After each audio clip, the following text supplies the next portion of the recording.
अब चाहे सब्ज़ी महंगी हो जाए या फिर हरी सब्ज़ी खा के मन बोर हो जाए तो आप इस रेसिपी को ट्राई कर सकते हैं।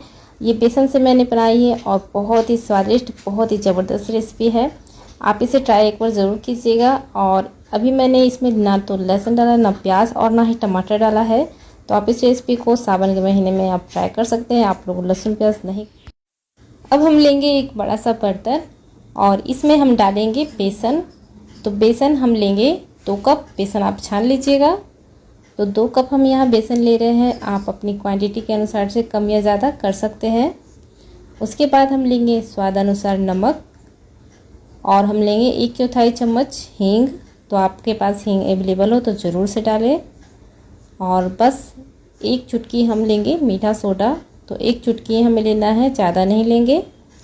और उसके बाद हम इसमें डालेंगे 1 टेबलस्पून तेल डाल देंगे। जो भी आप कुकिंग ऑयल यूज़ करते हैं वो आप डाल लीजिएगा और इसे हाथों से अच्छे से मिक्स कर दीजिए। और मिक्स अच्छे से रगड़ रगड़ कर कीजिएगा ताकि अच्छे से मोयन जो है अच्छे से पहुंचना चाहिए चारों तरफ। और इसे मुट्ठी में बांध कर देखिएगा, मोयन परफेक्ट होना चाहिए। मुट्ठी में बांध कर देखिएगा अच्छे से बंध रहा है तो ये परफेक्ट मोयन है। अगर आपको ना बंधे तो आप फिर से और डाल लीजिएगा, थोड़ा मोयन अच्छे से ही दीजिएगा। और फिर थोड़ा थोड़ा पानी डालकर हमें इसका डो सा तैयार करना है और डो बिल्कुल सॉफ्ट होना चाहिए इस तरह का। और इसे थोड़ा सा हम मसल लेंगे 1 मिनट के लिए। और उसके बाद इतना सॉफ्ट होना चाहिए डो कि जैसे कि आप इसकी लोई बनाते हैं तो बस हाथों पर सिर्फ घुमाने से ही ये पूरे चिकने बॉल्स की तरह बन जाएंगे और एकदम फटे फटे नहीं लगेंगे। तो इसी तरह का आप बनाकर तैयार कर लीजिएगा बॉल्स। और ये देखिए बिल्कुल भी नहीं फट रहे हैं। तो ये परफेक्ट बॉल्स बनकर तैयार हुआ है। बहुत ही अच्छे से बेसन हमने गूथा है। अब हम गूथे हुए बेसन से थोड़ा थोड़ा पोर्शन निकालेंगे। बस इतना छोटा छोटा पोर्शन होना चाहिए। तो इसी तरह से हम सारे निकाल कर तैयार कर लेंगे। और उसके बाद एक जो लेंगे लोई, इस तरह से छोटी वाली लोई, इस तरह से हाथों पर हल्का सा पहले घुमा लेंगे। उसके बाद नीचे प्लेटफॉर्म पर इस तरह से रख कर अच्छे से फैला लेंगे इस तरह से। तो आप इसी तरह से आप 3 से 4 5 आप बना लीजिए। उसके बाद ये देखिए मैंने दूसरी भी बना ली है और तीसरी भी बना ली है और 2 हम और बनाएंगे। चलिए हमने 5 बनाकर तैयार कर ली है। अब क्या करना है, एक दूसरे को इस तरह से ज्वाइंट करेंगे, फिर तीसरा ज्वाइंट करेंगे, फिर चौथा और फिर 5वां ज्वाइंट करेंगे। और इसी तरह से हमें इस तरफ भी ज्वाइंट करना है। इस तरह से जैसे उधर मैंने ज्वाइंट किया था। एक ही बार एक सारा मत ज्वाइंट कर दीजिए, एक एक करके ज्वाइंट कीजिएगा। और इस तरह से हम घुमाते हुए और इसे हम ज्वाइंट कर देंगे इस तरह से। तो इसी तरह से हमें बाकी सारे भी तैयार करना है। तो मैं दूसरा भी आपको बता देती हूँ। इस तरह से आपको ज्वाइंट करना है एक एक करके और इस साइड से भी हमें इसी तरह से ज्वाइंट करना है। और उसके बाद दोनों हाथों को, एक हाथों को उस तरफ घुमाना है, एक हाथों को इस तरफ, इस तरह से घुमाते हुए रस्सी की तरह आप इसे ज्वाइंट कर लीजिए। बस हल्का सा प्रेस कर देंगे तो ये ज्वाइंट हो जाएंगे। तो चलिए इसी तरह से हमने सारे बनाकर तैयार कर लिए हैं। और अब हम इसे स्टीम करने के लिए रखेंगे। तो आपके पास कोई स्टीमर नहीं है तो आप किसी प्लेट में भी स्टीम करने के लिए रख सकते हैं। बस थोड़ा सा हमें 1-2 बूंद ऑयल को ग्रीस कर लेना है इस तरह से। और उसके बाद सारे जितने हैं बेसन जो हैं, बेसन की पीसेस, वो हम इस तरह से सारे रख लेंगे। एक के एक ऊपर भी रख सकते हैं, ये बिल्कुल भी नहीं चिपकेगी। और पानी अच्छे से उबाल आ चुका है तो हम इसे इस पर रख देंगे। आप किसी पैन या किसी कढ़ाई में भी कर सकते हैं। प्लेट में रखकर स्टैंड रख लीजिए, ऊपर से प्लेट में ये सारे बेसन रखकर ढक दीजिए। उसके बाद 7 से 8 मिनट तक हम इसे पका लेंगे। तो इसी तरह से मैंने 8 मिनट तक पूरी अच्छे से पका लिया है और ये बहुत ही अच्छे से स्टीम हो चुकी है। ऊपर ऊपर जो आपको शाइनिंग दिख रही होगी ना, इसका साइन है कि बहुत अच्छे से स्टीम हो चुका है। तो बस इसे हम निकाल कर ना प्लेट में ठंडा कर लेंगे, अच्छे से ठंडा कर लीजिएगा। तो चलिए इसे हम ठंडा कर कर हम फ्राई करेंगे।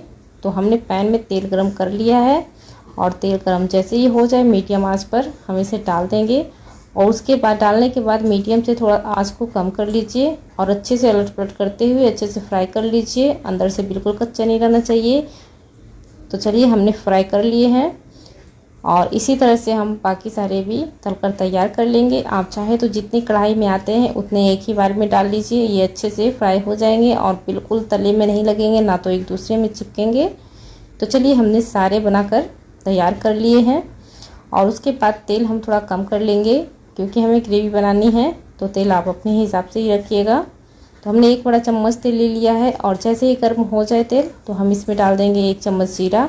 आँच को बिल्कुल कम रखिएगा क्योंकि हमें इसमें सूखे मसाले भी डालने हैं, तो अभी मैंने आँच को कम कर रखा है।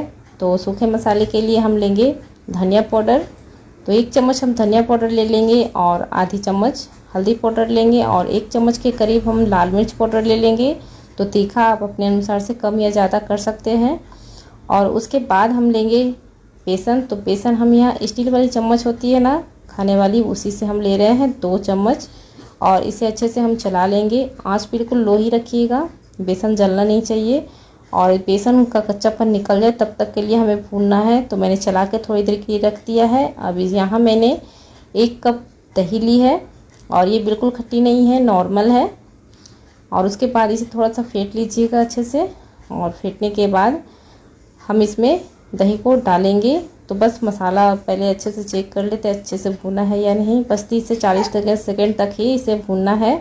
तो अच्छे से भून जाए तब हम इसे दही को डाल देंगे और दही डालने के बाद इसे लो आंच पर ही इसे फटाफट से चला देंगे जब तक कि अच्छे से इसमें उबाल ना आ जाता हो। लो आंच पर ही इसे पकाते रहिए और इसे बिल्कुल मत छोड़िए, लो आंच पर ही इसी तरह से फेंटते रहिए। और ये देखिए अच्छे से उबाल आने लगा है, तो हम इसे चलाना छोड़ सकते हैं और उसके बाद बीच बीच में आप चलाते रहिएगा। मसाले अच्छे से भूनने लगे हैं, तेल ऊपर की तरफ आ चुका है, यानी तेल अच्छे से सेपरेट हो चुका है। तो अब हम इसमें डालेंगे थोड़ा सा पानी, क्योंकि मसाला अच्छे से भून चुका है तो हम पानी डालेंगे। और पानी हमने दही वाला जो कटोरी थी उसी में मैंने डाल दी है आधी कटोरी। और इसे पहले थोड़ी सी पानी डालकर हम इसे पकाएंगे ताकि मसाला और दही अच्छे से आपस में अच्छे से पक जाए। तो इसके लिए हम इसे ढक देंगे। तो बस थोड़ी देर के लिए हम इसे ढक देते हैं और उसके बाद थोड़ी देर के बाद यानी 2 से 3 मिनट के बाद हम इसे चेक करेंगे और यहाँ अच्छे से उबाल आ चुका है। तो अब हम डालेंगे जितनी ग्रेवी आपको चाहिए उतनी आप डाल लीजिए। आप अपनी ग्रेवी के अनुसार से पतली गाढ़ी रख सकते हैं। तो मैं यहाँ थोड़ी पतली रख रही हूँ, चावल के साथ खाने वाली हूँ। आप अगर रोटी पराठे के साथ खाते हैं तो कम कर लीजिएगा। और नमक स्वाद अनुसार डाल लीजिए और उसके बाद आधी चम्मच गरम मसाला डाल लीजिए और इसके बाद इसे हम अच्छे से चला लेंगे। आप चाहे तो हल्की खट्टी दही ले सकते हैं, बिल्कुल ज़्यादा खट्टी मत लीजिएगा। और इसे हम ढक देंगे और ढक कर हम 2-3 मिनट तक अच्छे से उबाल आने तक पका लेंगे।